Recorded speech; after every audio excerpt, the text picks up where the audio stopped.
The Packers currently have 11 wide receivers on their roster. Only 3 have more than 10 receptions in their NFL careers. One's Jordy Nelson, Randall Cobb, and Davante Adams. How much pressure is on Aaron Rodgers, Skip? I think, Stephen A., there was already considerable growing pressure on Aaron Rodgers before this injury occurred. And I think the heat just got turned up. Now, I'm going to harken back to that NFC Championship game at Seattle. Again, was Aaron still hobbled a bit by the lingering calf injury? Maybe a bit. But by his standards, I think even you would admit or agree, he stunk it up in that game. His QBR was 37 on a scale of 1 to 100, 37 QBR. And they were in fairly commanding position to close that deal and get to the Super Bowl. In the second half, Aaron Rodgers was not Aaron Rodgers.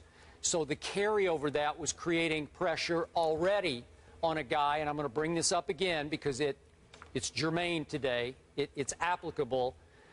Aaron Rodgers, since he won that Super Bowl way back when, is 2-4 in the postseason. Now think about that. You can shake it off all you want about that bad man, but 2-4 is just bad. For a quarterback of this stature, this is sort of the flip side of Andrew Luck, who we've prematurely coronated.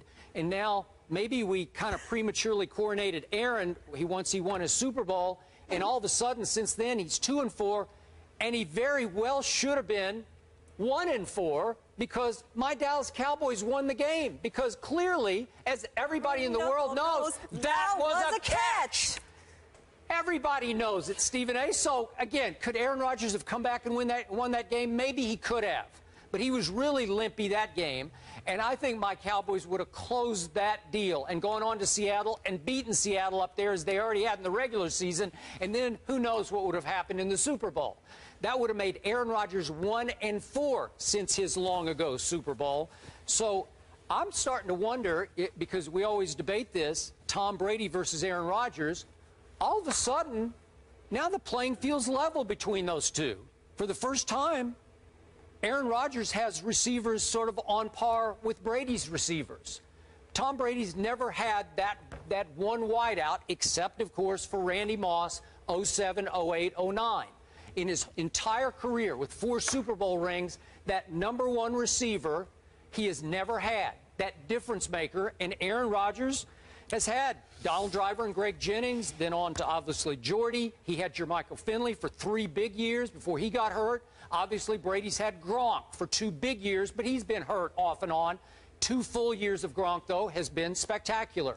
So, in the end, Tom Brady wins Super Bowl MVP thrown to a 7th-round draft choice who used to be a college quarterback in Julian Edelman, and to little Danny Amendola, an undrafted free agent. Are you kidding me? That's all you got? So now Aaron Rodgers is going to find out how Tom Brady has been living and thriving in Foxborough because he doesn't have his #1 receiver anymore.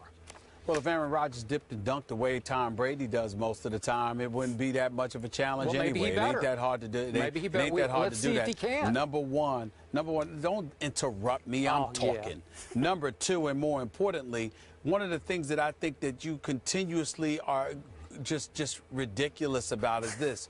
Skip Bayless, I never recalled you comparing Mike McCarthy to Bill Belichick.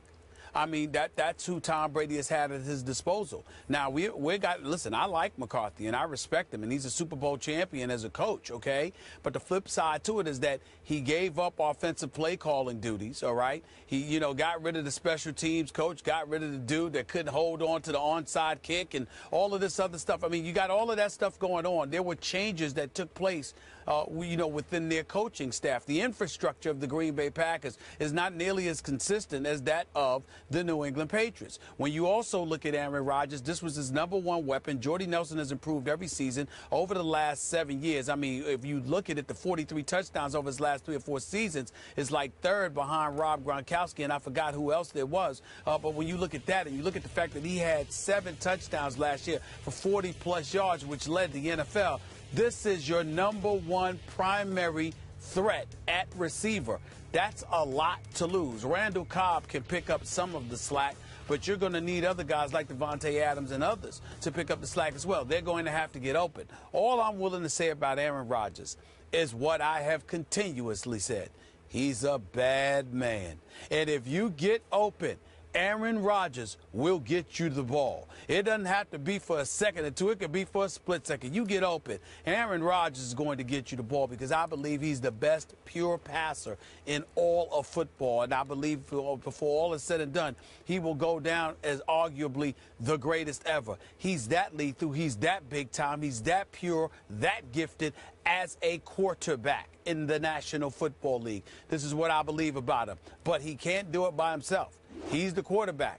But receivers got to get open and catch the daggone ball when he throws it to them.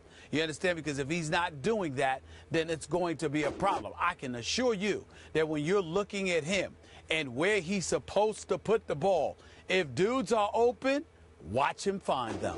There's none better than him at that. Which brings me back to how we opened the show yesterday. And I must admit to you, we've been working together for what? We going on like 15 3 years. It's 3 years. What's that? 3 years. No, I mean overall. 3 years on the show. But going back, all the way back to some other network where we first started, right? Okay, 15 plus about years. 15 years. Wow. In all the time I've been with you, I think I always kid you that I feel like I know you better than you know yourself. But I usually am correct in anticipating which way you will go with the question. I'm guessing, but I'm usually correct in anticipating. Yesterday, you threw me the biggest curve you have ever thrown me. We did scale of 1 to 10 trouble. How much trouble are the Packers in without Jordy Nelson? And I thought you might say 1 because you just say he's a bad man. It just doesn't matter. And you went all the way to 9. And I had already written down 8. So you shocked me with that one because you went more trouble than I was even seeing for the bad man that is Aaron Rodgers. I think Jordy Nelson's a devastating loss. Okay, but if he's that bad of a man, if he's as great as you just detailed for me, and you keep beating me over the head with day after day after day on the show, then you should have said it was a 1, that he'll make a star out of Randall Cobb or Devontae Adams or first of all, Jared Abbrederis, right? First of all, this is first take. It ain't skip take. You got your take, I got mine. And I look at it, and there you go. Keep dreaming. The point that I'm trying to make to you, big time, is this. When you look at it from the perspective of Aaron Rodgers, I'm looking at it as, are you going to be able to get open? It doesn't matter. That's all I'm thinking about. He hit you right there. You barely turn and the ball's there, so it doesn't matter. He could make me a star. I am telling you, Aaron Rodgers will show up and do what he's supposed to do. I have no doubt about that. I have questions about the receivers that he has with them. I have no questions about Aaron Rodgers. If you sit up there and do your job, Aaron Rodgers will be on the field for Green Bay, and it will look like they don't miss Jordy Nelson at all because he's a bad man. And I'm not worried about him. He needs help, though. Okay, obviously, I have defended Tom Brady on this show for many, many years.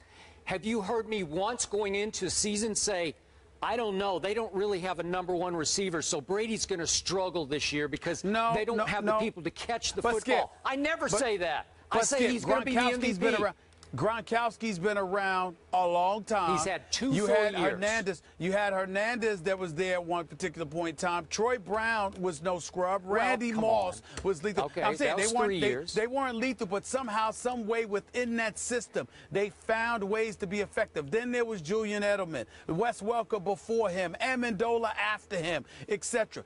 Guys played their role, fit into a system adroitly, which is why Bill Belichick is raved about as much as he's raved about, because they find a system. Matt Castle won 11 games. Without Tom Brady, Matt Castle, we ain't heard from him since. But that year that Tom Brady went out in week 1, he played for Bill Belichick in New England and won 11 games. And at that particular moment in time, we asked ourselves, how much of a beneficiary was Tom Brady from the New England Patriots system? Because we talked so much about him, but when Matt Castle won those 11 games, even though they didn't make the playoffs, he won those 11 games, and we said it could be the system. All I'm saying to you is you can't ignore that. Okay, remember, Matt Castle was coached that year by one Tom Brady. And back to your Belichick point, does Belichick coach offense? No, he does not. He's defensive-oriented. Well, they had Charlie Weiss, and then after that they had... Okay, they had a parade. Josh McDaniels was there, and then he came back. Obviously, Bill O'Brien was there. We can go on and on. But he's had a parade because the constant is 12, number 12. Tom Brady is the guy who runs that show and makes stars out of little Julian Edelman and Amendola. But be clear, Skip. I'm telling you that I'm concerned because I think Jordy Nelson is that important. But it's not like I think that Aaron Rodgers is going to fall off the wagon and suddenly look like Jay Cutler. Aaron Rodgers will be Aaron Rodgers. Aaron Rodgers will do the things that he's supposed to do. Other guys got to step up and do their job, just like the guys in New England got to do their job for Tom Brady. But there is no question that Aaron Rodgers will show up and he will resemble that elite quarterback that we all know him to be. I have no doubt about that. Well, he'd better, because he was not elite at Seattle in the NFC Championship game. Tom Brady was an elite in the AFC Championship game against Peyton Manning a couple years ago. Mere bag of shells. Stuff happens. It's no big deal. It's no big deal. Wait, Tom Brady, the second half of this AFC Championship game and then the Super Bowl, what happened? I think he was the MVP against the Seattle Seahawks that had just beaten Aaron Rodgers. Really? Tom Brady's got a Super Bowl for the first time in 10 years. Congratulations. We'll see what happens with Aaron Rodgers. We'll see. Can we get hashtag mere bag of shells and premature coronations trending, Rob please? Crampton, honeymooners. That's where I got it from. I just want to spin this forward to fantasy. Obviously, Jordy Nelson's injury ups the value, the ADP of both Randall Cobb and Davante Adams. Matthew Berry says that Adams is now a top 15 wide receiver pick there, and Eddie Lacy, obviously, top 5. For all our fantasy fans, just trying to help you out. That's a mere bag of shells to me. Oh, wow. All right, meanwhile, what did LeBron really mean by this IG post? We'll break